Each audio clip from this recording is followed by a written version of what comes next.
much, firstly, Kate, for joining me today. I wanted to start off with the Kate Reid that sits in front of us today. What is the context that we need to know about you to got you to be the person you are? So is this going to be a little snapshot story on... Snapshot, whatever feels right. Okay, so obviously we're sitting in my bakery in Fitzroy in Melbourne. Yes. We just make croissants here. But I think important to know the person that Kate Reid is to go back a couple of decades to childhood. I was deeply passionate about Formula One, growing up with a father who loved motorsport. It was the way that we connected as father and daughter. Very special.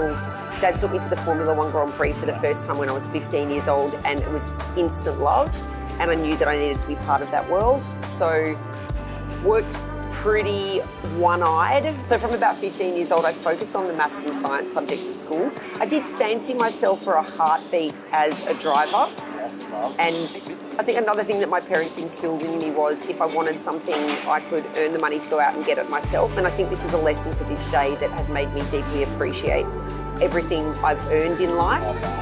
Because you go out and work for it and earn the money, then it means more to you. It's not something that's easy to come about. I studied aerospace engineering after high school with the express purpose of getting into Formula One. 1 year out of uni, I was offered a job with the Williams F1 team as an aerodynamicist, which I think probably at the time I would have described as my dream job. I also had a real love for the idea of the race strategy role. 2006, I moved over to the UK to start my dream job. And important point, you know, when you're going through high school and maybe you decide that your dream job is an accountant, like who am I to judge? But I don't think anyone's dreaming of that at 15. But say you do. In year 10, when you get to go and do your 1 week of work experience, maybe one of your friends' dads has an accounting office and he gets you the week of work there. And you probably stand on the photocopier for the whole week just doing fairly menial jobs. But it gives you an idea of what the environment of an accountant's office is like. You cannot do work experience as a 16-year-old in a Formula One team. Like, full stop. I mean, they're probably one of the most difficult to access organisations of all time. It's such hotly contested. Like, you know, anyone who has any interest in motor racing or a proclivity for engineering would probably dream about working in Formula One. So it's the top of its industry. It's impossible to get access to. You definitely can't do work experience there. And so 16-year-old Kate didn't get to stand in an engineering office and do photocopying and understand maybe what that environment would be like. And you've got, you know, engineering offices at general motor companies like Ford, Holden, or overseas. But ultimately, it's pretty obvious that the environment in there is not going to be the same as a Formula One team as well. Like, you spend 10 years developing a new model of a Ford, but the Formula One car is evolving from week to week based on new discoveries, you know, new innovation in testing like wind tunnels, and also what circuit you're going to next and how the car's package needs to change to suit that specific circuit. So it's such a fast-moving environment that nothing really replicates that unless it's Formula One. But every time I do an interview, I do try to be very present with the interviewer and tell the story for the first time in relevance to the person who's interviewing me. And interestingly, going through this process with you, I'm going through a bit of a phase at the moment where I'm trying to look back and understand why things worked and didn't work for me in the past. And a couple of things in recent times have shown me, like, the engineering office in a Formula One team was not good for me. It wasn't good for my mental health. It started to plummet and suffer very badly to the point where I got really sick. And I think in isolation, looking at that, it was easy to blame a larger cause. But in recent weeks, probably work that I've done on myself, I've acknowledged that there was actually nothing wrong with me or the engineering office. We were just a bad fit for each other. And I think I always knew pretty quickly after starting to work in F1 that the environment in the office, which was incredibly quiet, incredibly solitary, I thought it would be very people-focused, working in teams, brainstorming, being collaborative and very creative. But because I hadn't been able to witness that as a 16-year-old, I didn't know what I was getting myself into.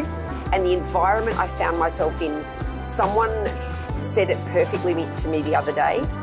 My values and my personal attributes just didn't match the values and the professional attributes of the office that I'd put myself in. That is so spot on. I love that. That yeah. is so true. Like now when I think back on my time at Williams, I think on it really positively. Like it was such an honour and a privilege to be able to work there. It was like one of the hardest offices in the world to get a job in, so I'm still incredibly proud of myself from that perspective. And I learned a lot, not only about the sport and about my specific area of engineering, being aerodynamics, but I learned about how to work with quiet people, how to work with difficult people, and how to work with incredibly smart people. I was going to say high achieving people. High achieving. I don't like it. Instead of a small fish in a big pond, that is like, that is incredible. I can imagine. So there are a lot of positives that I can take from it, but I think the biggest one is that my personality and my values weren't matched to that specific environment and office. So fast forward, I got very sick. We won't talk about the details, but the depression turned into an eating disorder, which meant that I had to return to Australia. And essentially, I returned to Australia with a completely clean professional slate. Like at that point in time, you couldn't work in Formula One if you lived in Australia. And I'd already started to think that maybe I wanted to diversify and try something different. And I think a lot of people often laugh, like the journey from Formula One to Croissants seems so wild and unbelievable. Like how could that happen? But baking is a form of science. I was going to say, of all the people that have interviewed you, my background as a chef, I understand completely that croissants is like the amount of variables in baking is crazy. I don't need to tell you that. Well, like, looking at the Lune kitchen here is like every temperature control. Like I can understand how your engineering mind would really bring into this. Well, like I think just as a comparison, as a chef, you'll understand this more. But like, for example, you embark on making an incredible Thai curry. Yeah. And it starts with the paste and you have to get the balance right. But often people who make really good Thai curries don't operate from a recipe. They operate based on like intuition and taste and smell. And it's something that as you go, you can tweak and adjust. Like you can add a bit of fish sauce or lime juice or galangal. Yeah. And then as you go, you're just constantly making these little tweaks. If you stuff up the croissant dough, which is step number one,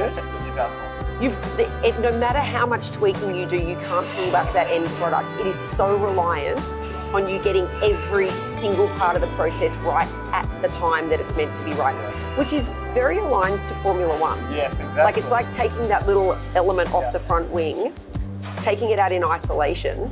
It might look great by itself, but does it work in the context of the entire, like for the croissants, every element has to work in the context of that finished product. Yes. To everybody out there, I've consumed all of Kate's content. Sorry Frank. No. And so one of the things I absolutely love is this concept where if it's better than the baseline, we implement. Yep. And I had a question for you. The question is, can you give me an example inside the F1 world? And we'll do it later for yourself, but inside the F1 world, did you see any fundamental shifts from the baseline that you could share with us? Yes, regularly. Yeah, so when I was working at Williams, I was on the front end team, which meant that we did front wing, end plates, front brake cooling, nose cone, pretty much everything up to where the driver sits. Yeah, cool. And then there was the mid-body team and the rear. And my area for the year that I spent at Williams was to look at elements that were on one of the planes on the front wing and on the end plates. Yes. And essentially, a day at work would look like, on a Monday morning I would show up and my senior aerodynamicist would say, this particular new idea for this element that attaches to the inside of the end plate, I want you to come up with 15 different variations of that. And it wasn't me coming up with my own theories and ideas. It was like, here's the shape, and now you're going to come up with 15 variations that sit at like 1 degree or like 1 millimeter change. So you'd model them, you'd literally sit on a computer for 16 hours and you'd 3D model them. And then there'd be, the 3D drawings would be sent up to the wind tunnel model makers that had the full level above our office. They would create a 60% scale version of that. Then I think it was one of every 4 weeks.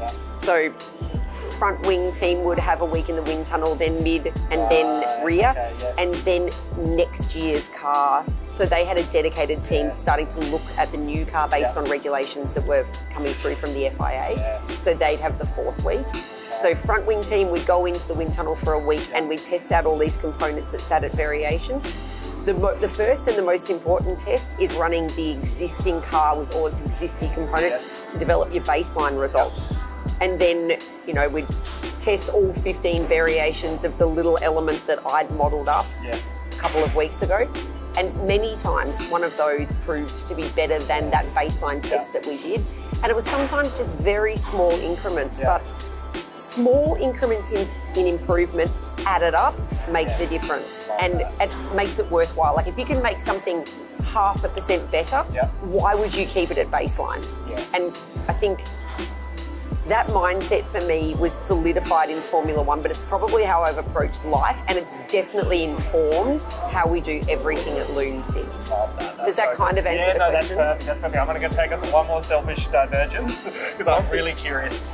So, and this is where I go rogue, right? And it's like it's like if I look at the parallels with business, it's like you can have individuals who can be better than the baseline as an individual in a role.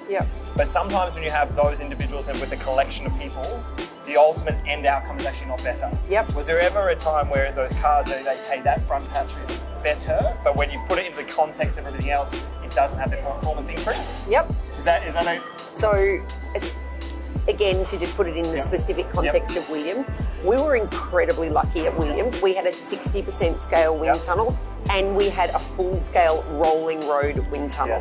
So the way in which you test aerodynamic components, the realism of the result varies based on the way you're testing it. So sometimes when we tested something at 60% scale, it proved to be better than the 60% scale baseline. So then the next check was, okay, now we're going to build it at full scale and we're going to put it on the actual race car and test it on a rolling road. And sometimes when it got to that point, because of the new introduction of, you know, the wheel traveling, or the air traveling over the moving wheels and how that changed the aerodynamic performance of the car, you'd suddenly see that this component that was good on a static model didn't work on a moving model. And like, sometimes, I think typically when you're testing a component, you can't test that component in total isolation, whereas maybe in your example, like a person can perform in isolation but then put in a team. But there's no point putting that little aerodynamic component in the wind tunnel by itself because it has to be in reference to the vehicle around it. But maybe there is that small example of like 60% static to full scale rolling road, and when you start to introduce elements like maybe it's a team that works in isolation, but then when you put them in the scale of the organisation that's moving and in a changing climate economically or whatever, suddenly that team that worked well in isolation doesn't anymore. Maybe that's a better analogy. I appreciate you running with my analogy, Kate. Yeah, I love it. That's good.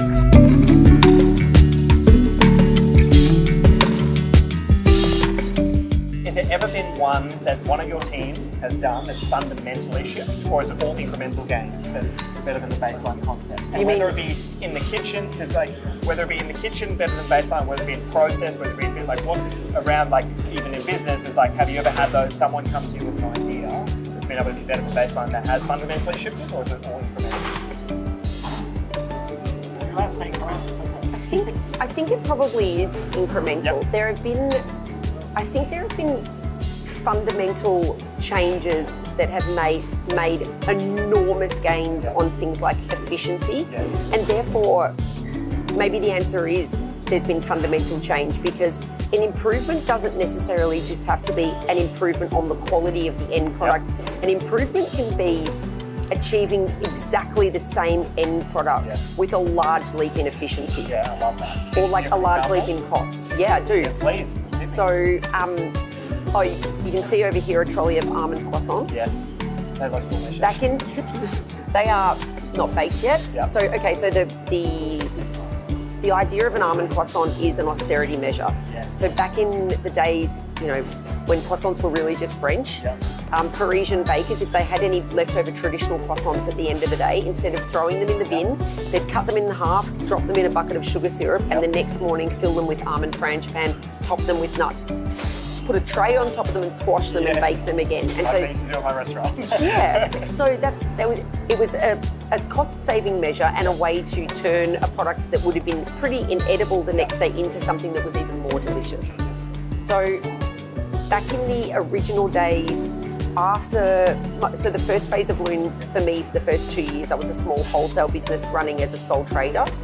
I then asked my brother to join and we converted the business together into a small customer-facing retail outlet. And by far our greatest selling, most popular pastries were the twice baked range, of which the almond is the original.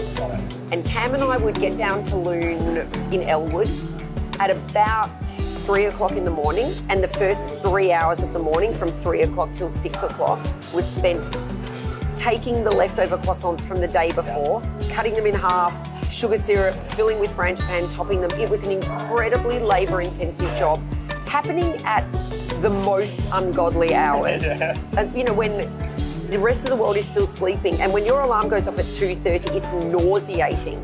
But it was a necessity because we knew that these were one of our most popular products, and so we had to get up that early to make them. And then when we eventually took over this space that we're currently sitting in and we started to hire other chefs to grow the team, one of those chefs one day said, I've had an idea. I'd really like to prep an almond croissant the day before, so it's totally ready to bake, and put it in the fridge, and then tomorrow can we bake that on a tray with one that we've prepped fresh that morning and see if there's any difference.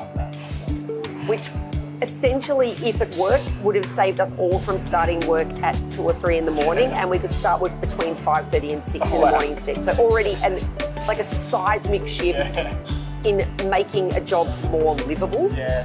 Like making the alarm not be nauseating. So we tried it and you could not tell the difference. So good. But it then had this wild added effect where it meant that we could prep many more than we knew we needed on a given day.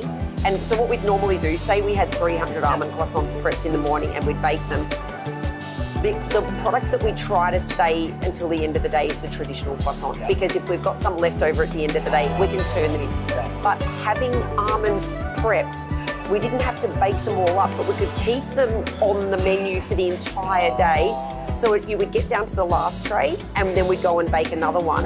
So it meant that at the end of the day, we didn't just have the traditional croissant on the counter, we had the traditional and the almond through to the end of the day, which is a dollar-making measure. So it improved efficiency, it improved our working hours, and it improved our bottom line. I love that. It's pretty good. I think that's a fundamental improvement. That is a fundamental shift. That is so good. It makes so much sense because when I went to Lune recently, it was 1 p.m. and those were the 2 croissants available to me. I now know why. That's good. And now that you know that little fact, the pain au chocolat is another pastry that we can turn into a twice baked, which you and I just sampled. So now we can technically have 4 pastries through till the end of the day. We can have the traditional, the almond, the pain au chocolat, and its version of a twice baked. So we've noticed the trend with customers is if they come in later in the day, whatever is on the counter, they will typically buy one of. So if you've only got a traditional croissant, they will buy one. If you've got 4 pastries, they will buy 4. Oh, that's so good. And you know what? It's better for the customer experience too, that later in the day there's more variety. Absolutely. So it's good for everyone.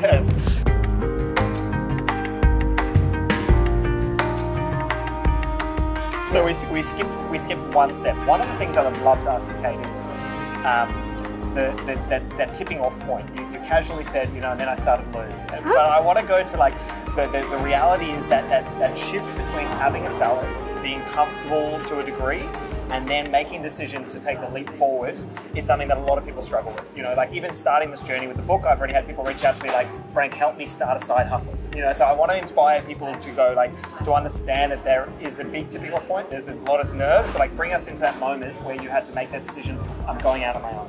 So, an important thing to know about me, which will go away to explaining and answering this question, I've never been money driven. So entering into the world of Formula One, I knew if you are a unicorn like Adrian Newey, you're going to earn $20 million a year. There aren't many unicorns. And I mean, it's great to aim for that, but you need to understand as well that Adrian Newey would have started out in F1 earning a very small amount while he earned his stripes and his respect, and he proved his knowledge. So I started at Williams on a salary of £13,000 a year. So for me, it was never about the money. It was truly for the passion and enjoyment of a fulfilling career. I never really did earn a lot of money, like up until starting Lune. The period of time that all the podcasts would have told you that I spent a period of time staging in Paris. Staging is working for free, and in exchange, instead of getting a salary, you get to learn and you get to be surrounded by experts that are recognised in their field for being the best, which is an honour and a privilege. It's not quite free, but it's almost free education. It's awesome. And it's almost better than free education because it's free education with on-the-job learning. So you're learning and you're getting to work and see it in practice. Like if I'd been able to do a stage in Formula One, maybe I would have understood better what that office environment was like. But for me, doing a stage was perfect because I got to put myself in the heart of one of Paris's best boulangeries and learn it. But I mean, living for free in Paris isn't easy. I mean, your savings drop pretty quickly and I couldn't sustain that. So I came back to Melbourne, and at the time that I was working in a capacity as a pastry chef in some of Melbourne's cafes, if I was lucky, I was being paid $20 an hour. So like I think a pattern's starting to develop that I've never been driven by what's going into my bank account. For me, it's far more important. I feel like the working years of our life are the best years of our life, where we're an adult, we have independence, we can make up our own minds and decisions about what we want with our life and how we spend our money. But more importantly to me, those, like if you look at a typical working week, 40 hours Monday to Friday, 9 to 5, they're the best hours of your week when it's daylight and you're awake and you can do whatever you want. Do you really want to spend that doing something that you hate just to get to the 2 days at the end of the week where maybe you can go drinking to like drown your sorrows because you hate your job so much? Like enjoy those 40 plus hours a week loving what you're doing. And for me, salary was always just secondary to that. But I mean, you can't establish a business without spending money. And I guess because I was working so hard, I wasn't really spending any money, so anything that I did earn got tucked away. And in the starting of Lune, it did require me to move away from, even though it was not a lot, like that consistent $20 an hour, 40 hours a week. And I mean, it's not a lot of money, but it's at least someone else worrying about paying that to you rather than you worrying where the money's going to come from. So I spent my life savings, but I can say in all honesty, not once did it occur to me that it was a risk. I just believed in it. And it felt like the absolute right thing to be doing, and that if I didn't do it, I would look back as an 80-year-old and regret not giving that a go. So for me, it was a total no-brainer. It's funny, so many people have told me in the ensuing years that they thought I was absolutely crazy. Like even one of my business partners who'd been my boss at the cafe that I quit to go and start Lune, he said, "Kate, I thought you were insane. Like she's leaving to open a croissant-only bakery. It's going to fail. No one will go to that." And then like 4 or 5 years later, he was approaching me because he wanted to invest and be a business partner. So it just didn't dawn on me that it wouldn't work. There's a guy called Christian McCabe who owns one of Melbourne's best restaurants called Embla. And I remember when Embla first opened, I went into it and I said to him, "Christian, I absolutely love this space. Nothing like this exists in Melbourne for it. It feels so good to be here." And he said, "Honestly, I built it because it was the space that I wished existed as someone that goes to a wine bar." And he said it didn't exist. And he's like, "Well, if it's something that I want, that surely it's something out there that other people want." And he said, "So I created my perfect space, and I've discovered that's a whole lot of other people's perfect space too." When I got back from Paris, I went on this obsessive search around Melbourne for the best croissant. And obviously didn't find it because I probably would have just gotten a job with them otherwise. But We started off in this tiny space in Elwood and then moved to this beautiful warehouse in Fitzroy. And then we moved here in 2015. In 2018, we opened our first satellite store in the Melbourne CBD. And that store in Melbourne CBD is hands down my favourite Lune that exists, because it's what I wished existed when I'd gotten back from Paris. And it's interesting because this store has to exist for that one too. Because we're pumping out there. We do all. Pumping out's probably not the right word, Kate. Oh, we are pumping it out. Like these guys are pastry athletes. Yeah, they really are. So we make the raw pastries here to supply that store. Yes. So that store, like, is so dependent on this store existing. But going into that city store it's like, it has the essence of a European espresso bar with this like unique modern, maybe Melbourne twist that I'd never witnessed. But when you're in there, the vibe is so good, the space is so beautiful. Like, you can smell croissants from a block away. Yes. And it's just, there is something incredibly special and unique about that. And to this day, it's still a store that has the longest line on a daily basis. And that to me is an indication that I wished existed, other people also wished it existed too, because now there's such a loyal support for it. If you were to start Lune Croissants today, what would you do differently? With the knowledge that I have? With the knowledge that you have. You were to, so let, you know, the business you have to start it tomorrow, and you've taken all the knowledge you have. Is there anything you do differently?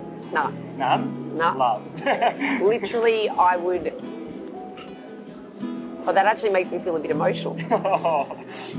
I would do it second for second exactly what's happened. Like, because it's ended up, like the store that we sit in now, the team that we're surrounded by, the other stores that exist not only in Melbourne but in Brisbane, it's all been one beautiful big learning experience. Yes. And every time we open a new store, we learn a little bit more about how we can innovate, iterate and improve. But then it's funny, so this is now considered the flagship store. And since we opened Fitzroy, we've opened the Melbourne CBD store, the Brisbane flagship store, a third satellite store in Melbourne and a second satellite store in Brisbane. And we opened these other stores and then we started learning about how we could improve the production space. New equipment was coming out that was going into the newer stores that we'd opened. And then we took a look back at Fitzroy, and although the foundation and the heart of the design is still exactly the same, we started to see how we could improve the customer experience and the experience from a staffing perspective, especially production staff. And so in February, we completed renovations on where we're sitting now and made small, subtle improvements that are actually seismic in the proportion of how they've affected how the customers experience this space and how the staff experience it. So we're feeding our learning back into the existing stores, and I think like that's the mindset of a Formula One engineer. And I love the fact that we never just sit still or accept that what we've done is the best it could be, because you can always learn and improve, and that can be applied to something that you're going to do or something you've done before that you can go back and improve on. 100%. You've got to start a business today, and the business is outside of croissants. Okay. What are the biggest learning lessons that you would take from Lune and bring into that business? Having an organic passion for something is something you can't fake or manufacture. And people are very perceptive and intuitive and will be able to read through someone who is doing something solely for the purpose of getting rich, or are they doing it because they love what they do and they want to grow it and share it with the world. And like that, you cannot manufacture that. If I was to start any business in the future, it would be, and this is the same for Lune, but I would consciously make sure that I was embarking on it for the right reasons. I think one of the lessons that I learned through Lune, that we had to learn this lesson pretty quickly. When we were down in Elwood, for the period of years when Cameron joined and we were a customer-facing business, we would open the shop at 8 a.m. People would start lining up at 2 a.m. Yeah. and we would be sold out by 8:45. I just love that. It's so good. It's pretty wild, and I think back on those times very romantically. Yeah, of course. And initially that was amazing for us because there was this crazy little business in a nondescript street in a quiet, sleepy Melbourne suburb with these crazy lines every morning. And the word of mouth and the media interest that generated definitely catapulted us. But there was a point in time, a tipping point, where we realised that if we didn't figure out how to move and upscale our production, we would be annoying more people than we were making happy, and we would start to lose customers, and we would start to get a negative reputation. So, and a little bit of hype at the beginning is great to catapult the business into the public eye, but you need to have a real plan for how you're going to deal with that demand. And I've had a conversation with 2 separate businesses in the last few weeks. One of them is a startup non-alcoholic beer, and they are specifically planning into their launch process soft launches to just introduce it to small areas and track the ordering so someone who lives outside that area can't order while they figure out how to upscale their production. And the other one is a rotisserie chicken shop in northern New South Wales that has been started up by a couple that own one of the best restaurants in Australia. And because of their reputation through the restaurant, the demand for this chicken is huge, and they're selling out crazy early, and there's gaps in when the chickens can be ready. So cool. And they're having the exact same problem. I think they just didn't realise how word of mouth would spread so quickly, and when you're doing something great, people want to be a part of it. So to start a new business, knowing that you've got an amazing product that you care about organically, that other people are going to want to get on board with, have a plan to upscale, or like figure out the rollout such that you don't kill all the good word of mouth by upsetting people who are trying to get it and can't. I love that. So if I break it down, it's like so far we're talking about it's sort of talking about the ability to upscale, talking about making sure you're completely passionate around what you're doing. It's not just diving into something for an outcome which might be monetary, but people can kind of see through that, if you will. What is something else that you would do in this next venture? I think a lesson that I learned the hard way is understand from the very beginning, if you are planning to upscale, you need to have a deep understanding of the critical nature of staffing. And like when we moved to Fitzroy, we just needed hands to help us. We were desperate. But it's only been through a process of hiring sometimes the wrong people that aren't a good fit for the organisation that we understand. And like sometimes that's a setback. Like you hire someone to help you, and in the beginning it looks like they can help you because they've got hands and they're able. But if they have the wrong personality, or they don't gel with the team they're working with, it can be a setback so bad that it makes other people working around them unhappy in their work to the point where they leave. So you're not just losing the staff member that was poorly hired, you're losing good staff members that don't work well with this new person. So I think from very early on, outlining why your company exists, what your vision is, and what values is it built on, and then building those values that you can define and identify into a recruitment process, and making sure that you're hiring people that share those same personal values as your company value. And like, we've got a really amazing recruitment process at Lune where we get somebody in, like if they do well in interview, we'll get them in for a 3-hour trial, and it's literally just to see how they work with the team and how the team connects with them.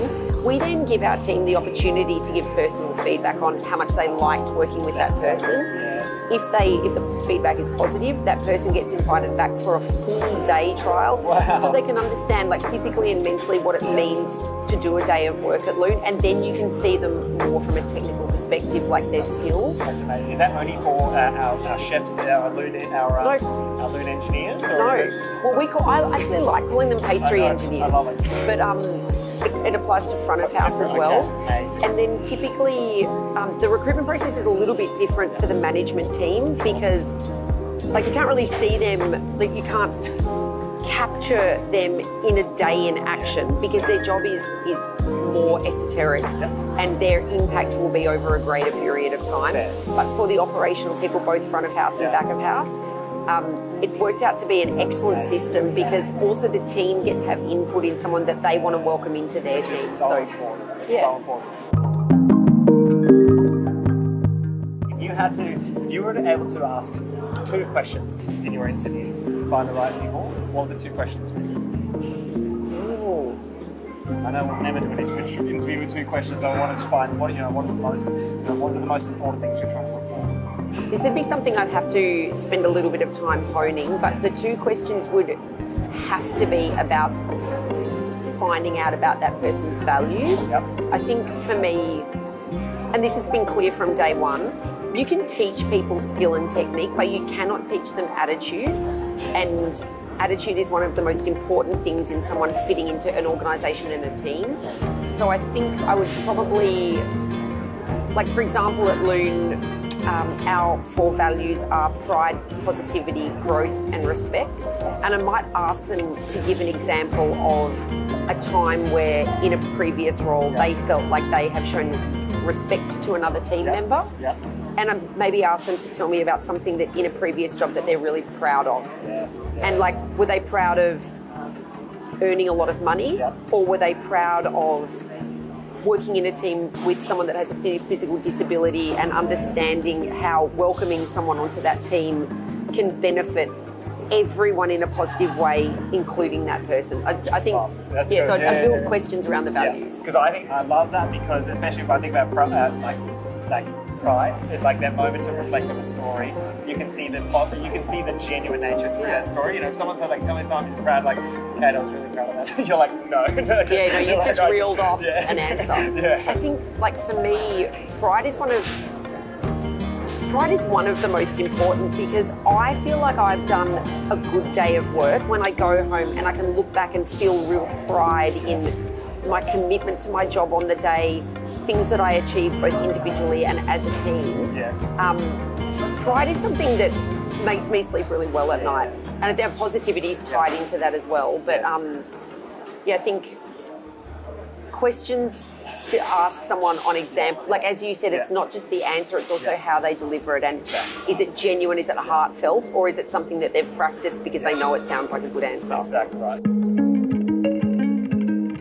So let me hit you with this. What are you most proud about with Lune? Had you asked me this question 5 years ago, I would have said I'm proud of the croissants, but I think I've grown a lot as a person in the last 5 years. And now I am so proud that Lune is an organisation that employs, to current day, 180 people, and we really try to be a preferred employer. We focus on the health and well-being, both physically and mentally, of our staff. We do things like we get physios in who are experts in health and safety, so they show pastry chefs how to do things in a manner to like protect their bodies from injury, or also to recover from injury.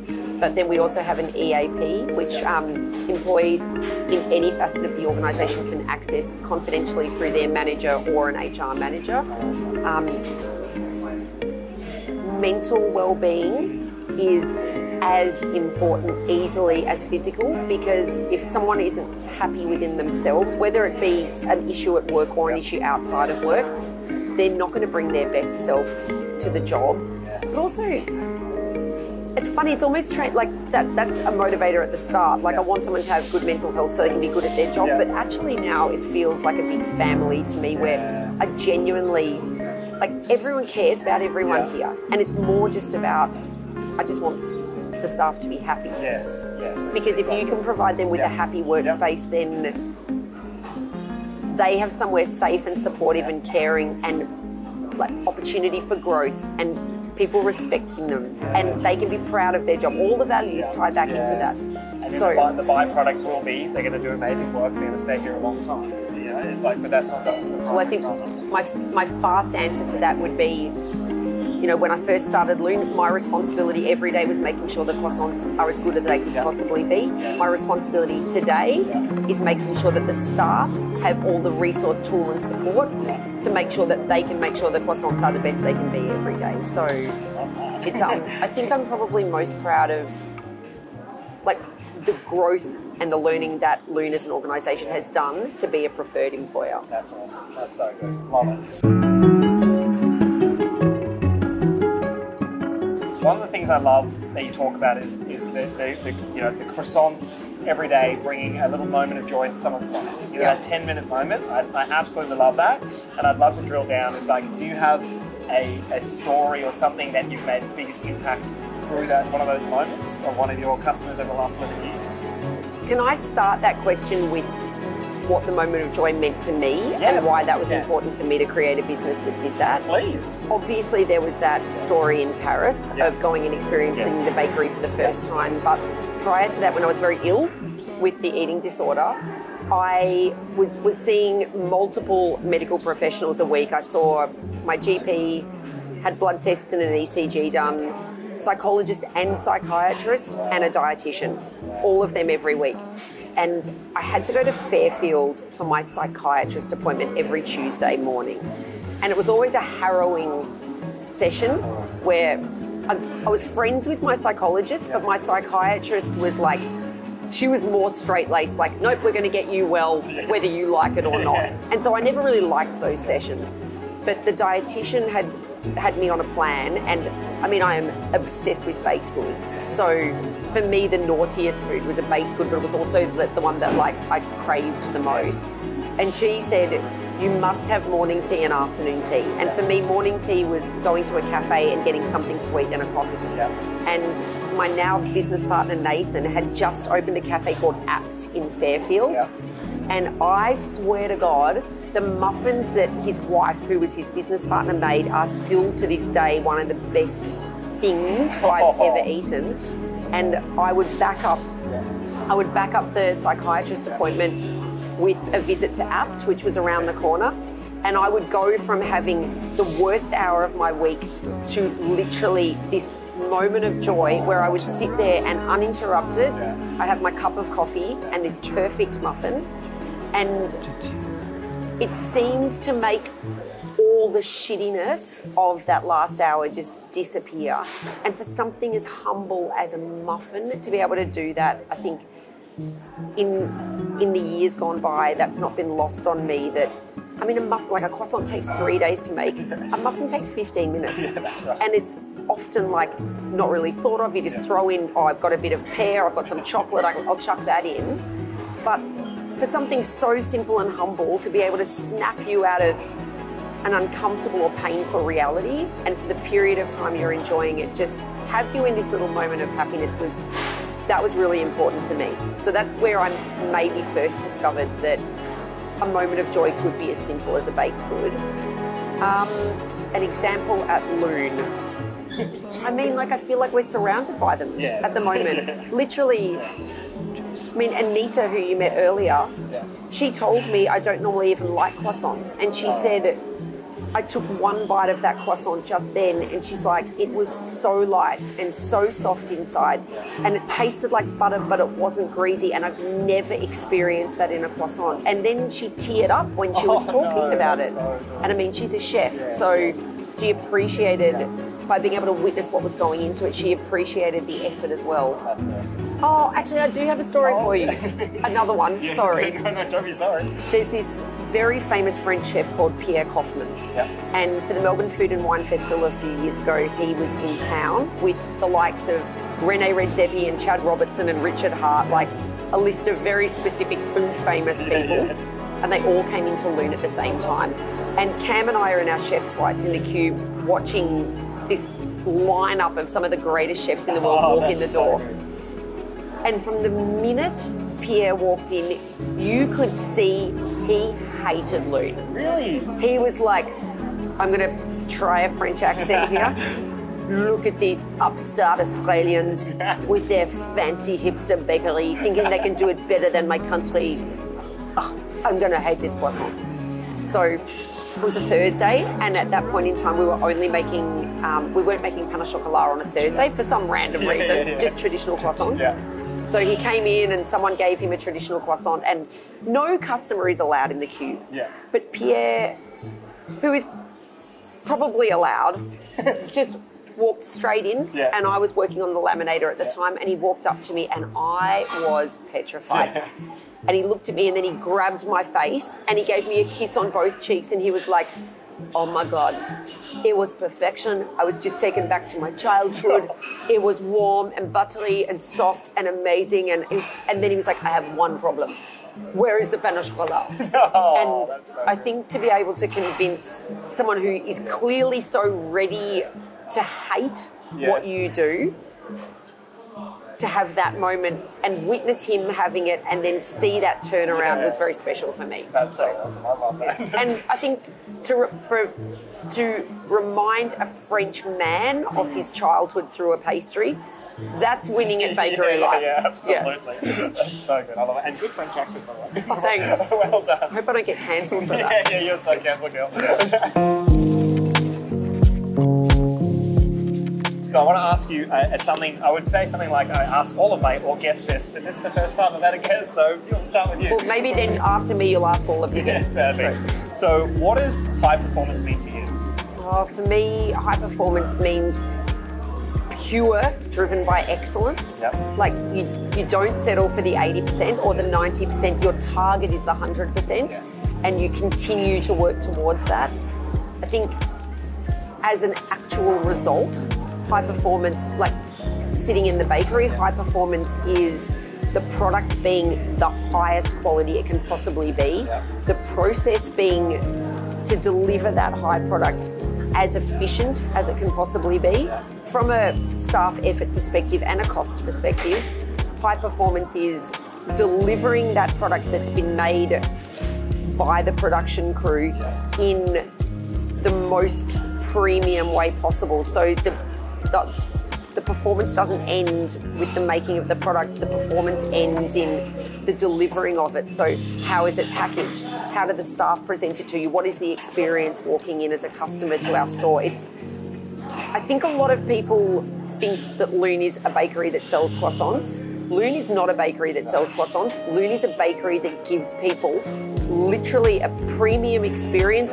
It's an affordable luxury. It's not just about the croissant, it's about everything from when you walk in the door. So like the seats that we're sitting on, we fastidiously, we had the stools made to the height that we wanted. They had to match the bar. You notice that they're fixed to the floor because they are the perfect distance from the bar. So when you sit, your knees don't bash against it.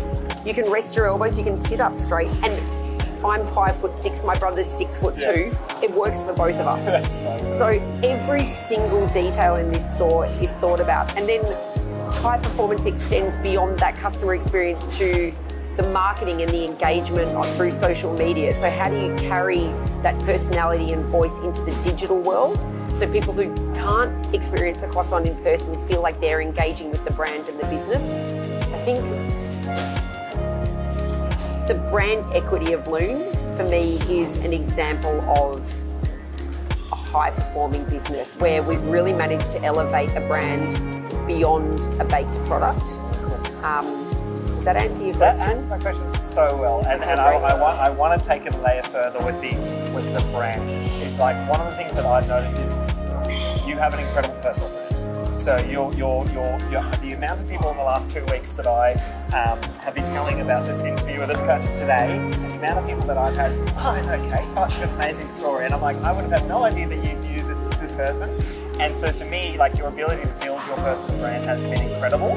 How important do you think that and your journey through F1 and everything was that then Lune was not only this place that sold amazing goods, but like your story that people tied to resonated? Lune, first of all, take personal brand out of it. Well, you know what? You don't need to, because my personal brand includes Formula One. Like, that's in my DNA. And I know that my drive for excellence and high performance comes from my love of Formula One, which is the epitome of high performance. So Lune is intrinsically tied to Formula One. And it is one of the greatest things that from day one set it apart from every other bakery that's ever existed. No other bakery had that story or that DNA that informed and drove the development and innovation of every part of the business. So I think it's actually something that I really enjoy as well. I enjoy telling people about my experience, not just with Lune, but with Formula One. And I enjoy this like seemingly unrelated connection and bringing it together and seeing people go, oh yeah, I actually can see a connection between Formula One and croissants now, whereas prior to this it would have seemed absolutely crazy. It's, again, like in my current phase in life, I think I'm a really good engineer. I really like numbers and I'm a perfectionist and I'm process driven. But I actually think my greatest superpower is relationship building. I really love meeting new people. I like finding something that connects us that we can use as a foundation to build on, in whether it be a professional relationship, a staff relationship, a personal relationship, whatever it is. Meeting new people is one of the greatest things that Lune has brought me, because in Formula One, sitting at that computer modelling parts 3 days a week, I wasn't talking to anyone. And had Lune remained tiny and I hadn't had the joy and option of growing it with my brother, I would have been stuck in a kitchen for 90 hours a week rolling croissants by myself. Actually, my favourite part of the day when I was a wholesale baker was the deliveries, ironically, because I actually got to go out there and talk to people about what I was doing, and they got to see the person behind it. And croissants can be great, but someone presenting it to you who's memorable will make you never forget that croissant. That is so true. It's like not only a product in the business, it's like the story behind the product and like that journey, and people resonate and love that. And like there's no part of my story that's like I wanted to make croissants to make a lot of money. Do you know what? It's that feels alien coming out of my mouth. But I wouldn't be sitting here now if we hadn't, like, intrinsically through Cam, if Cam and I hadn't figured out how to scale up the business, because working 90 hours a week by myself would have been totally unsustainable. And through growing the business, it's meant that I've had this opportunity to meet so many people. And one of the greatest joys about working at Lune, and like maybe through my personal brand, has been becoming a part of the Melbourne food and wine hospitality community. And I honestly think Melbourne's hospitality community is easily the best in the world. Like, it's very, very, very cool. I love it. Like, I mean, I love going to London and New York, but those cities are so much bigger than Melbourne. So like, there's just more people, and you know, London has access so close to Europe and influence. For Melbourne to be so far away from the rest of the world and to have such an incredible, diverse, multicultural hospitality industry that is literally at the top of its game is a source of great pride for me that I am now part of that. And some of the peers in my industry that have become very dear and close friends, that wouldn't have happened, I think, without my ability to talk about my backstory.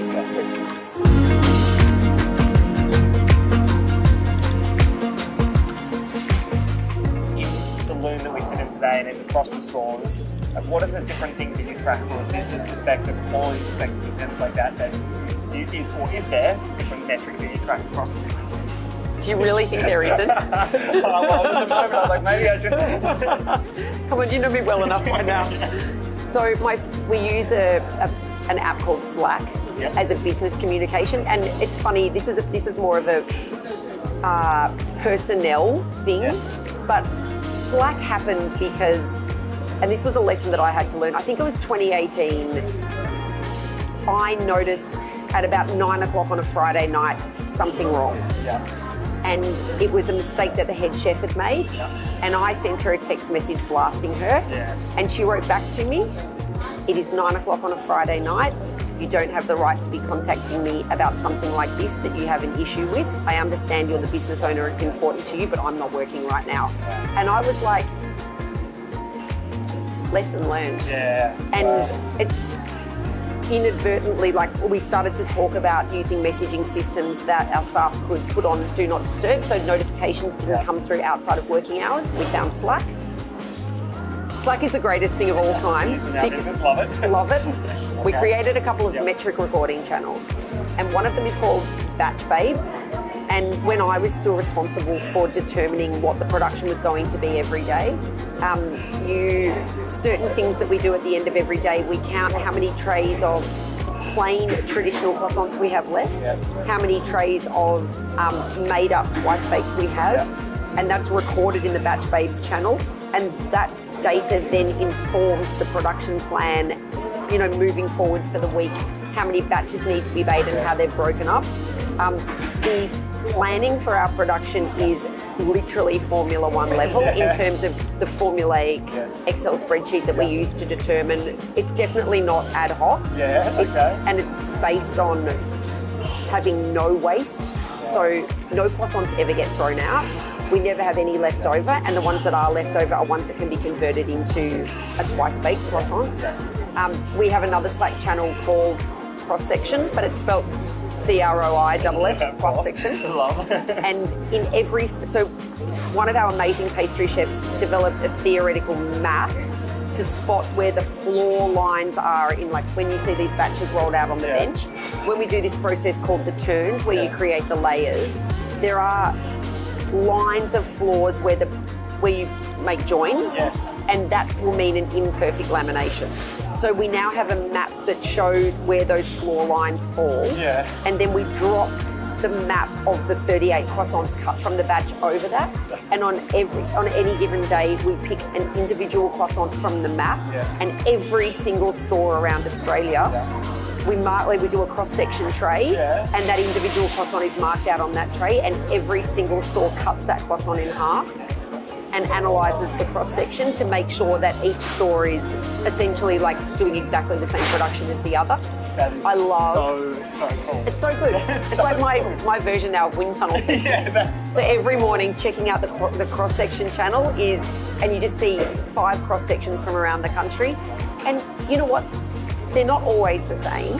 And I don't mind that because it means we can identify which stores are doing slightly higher quality production than the others, and then we can identify that, you know, there's an issue in Melbourne at the moment, or there's an issue in Brisbane, and we can hone it down to where that issue is coming from. And it just means that having stores in multiple states comes with complexity, because I can't be everywhere all at once. The executive chef can't be everywhere all at once.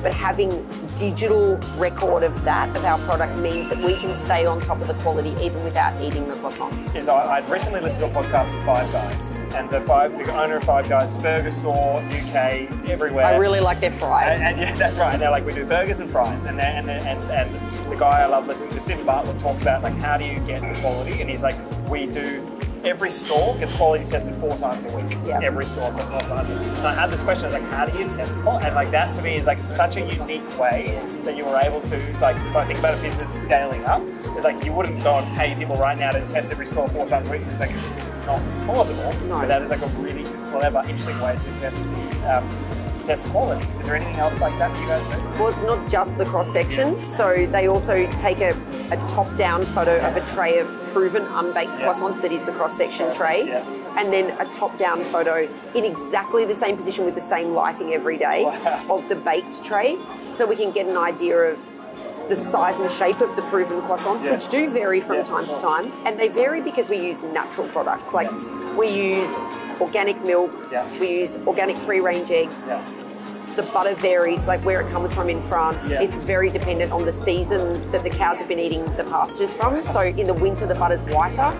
In the summer, it's yellow. So all those ingredients varying in their own seasons and times means that the product will vary. But I've actually diverted to talking about something else. Sorry, this is like completely unrelated, but a lot of people ask if we'd ever automate the process. And what I just described is the one reason why we can't. Because up until a certain point, when the croissants are proving and when they're being baked, it requires deep level of experience and knowledge from the pastry chef who's on the ovens baking to look at a tray and go, well, it's been proving for X amount of hours, which is what we proved for yesterday. But the yeast is a bit slower because this time yesterday they were bigger, so I need to leave them in for a bit longer. And then the oven cycle isn't the same every day either, because that's adjusted based on the experience and the eye of the pastry chef baking. So you could automate elements of the process, but ultimately it's always, and I love this, it's always going to require a certain level of human interaction to finish that product, because it requires the experience of that pastry chef. So.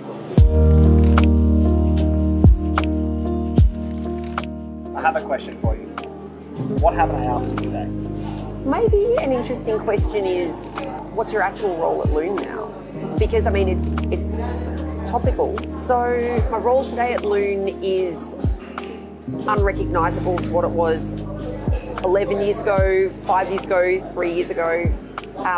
We now have established a full executive team that sit underneath myself, my brother, and Nathan. So myself, Cam, and Nathan, the three of us who own Lune. We've got a general manager and then a suite of managers that sit under him, responsible for finance, business development, human resources, marketing.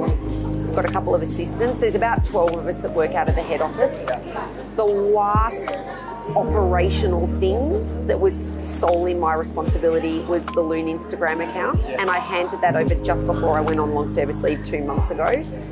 I think my role now is high-level decision making, having the vision for the future of the organisation alongside my two business partners, determining what strategy is required for that vision to become a reality, and then figuring out how we pass that strategy down to our executive team, and then they figure out how to pass it down to the operational people that actually make it happen. So it's a visionary and decision-making role, and I think it's never going to not be this. I will always be the face of Lune. So from a media perspective, I'm still the one that the media come to when they want to talk to me about this new wave of like creativity with croissant pastry, or like, why is the hot cross bun so popular in Australia? Like, as a baker's perspective. Like last week, some radio, I think ABC Radio contacted me. Thankfully, I was out at the time and didn't see the message, but they wanted to talk to me about the fact that Charles and Camilla have chosen the coronation quiche as their signature dish, and they wanted my thoughts on it. So I'm like, how did my life become commenting about a coronation quiche? But it's now that Kate Reid is synonymous with Lune, and Lune obviously has a reputation of respect within the baking industry.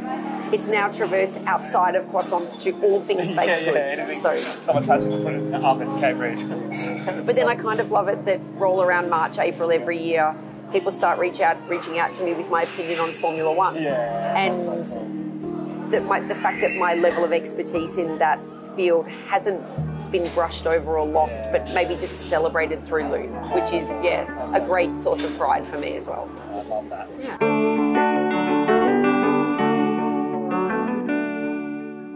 Now, you sent me a list of questions, and one question just hit me, and I was like, I absolutely love this, and we're going to ask Kate. We're going to do a croissant to honour Kate. What would it be?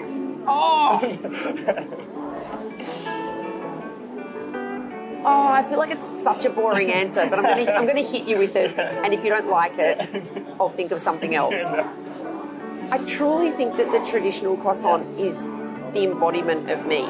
It is the way we make it is totally unclassic to the traditional French technique. It's something that I reverse engineered and innovated.